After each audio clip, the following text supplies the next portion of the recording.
let's talk about the state of play in this election and what really matters to you at home.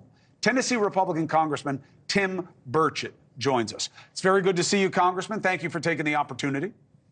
Thank you, Chris. It's always a pleasure, brother. So, Congressman, let's talk Uni Party. When people say, boy, you guys don't do your job in Washington, D.C., shame on you for just hating on each other all the time.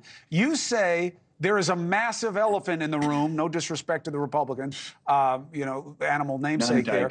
But what is the Uni Party, and how does it mess with your ability to get things done?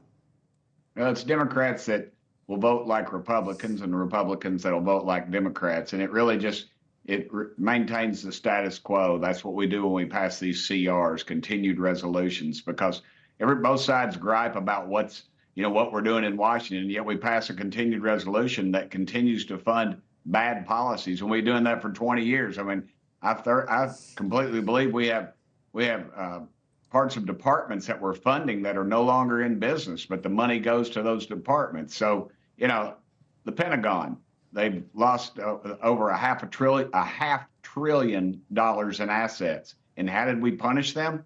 $20 billion new dollars in the NDAA that we passed a few weeks back. So yeah, it's like your dad and my dad. You're an old school Democrat. Dad was an old school Republican.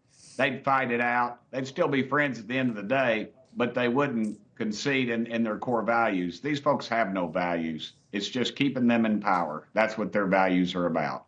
So when you talk about, it's interesting, Republican orthodoxy, conservative orthodoxy was always, whatever it costs, we got to take care of defense. There seems to be a changing understanding of what that really means and where it is as a priority. And you have membership in this new club. What is your take on the right way to look at defense spending? Well, these forever wars that we're in right now, see, we're funding both sides. I mean, Iran, all this horrible stuff over there. Well, when we removed the sanctions on their oil production, they've made record profits. Russia, we did the same thing early in Ukraine with their gas profits. Same thing. We were funded. We had contracts with Russia, yet we were funding Ukraine. You just go down the list. It's very obvious to me that our war is for making money. And the people at the Pentagon, I call them war pimps. It makes people uncomfortable, but their business is war, and their business is very good. Yeah, old men make decisions, and young men die, and that's currently the state of business in warfare today. You got a very limited audience that won't take offense to being called a pimp. Let me ask you something.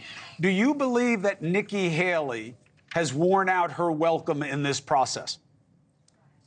I don't think she's worn out her welcome. I just think, she's a friend of mine, so I don't know what's going on in her inner thinking or in her inner circle. But, she's wanting to protect her brand. She eventually sees some, maybe in this administration somewhere down the line, or possibly in the media. The more she keeps her name out, the more she keeps fighting.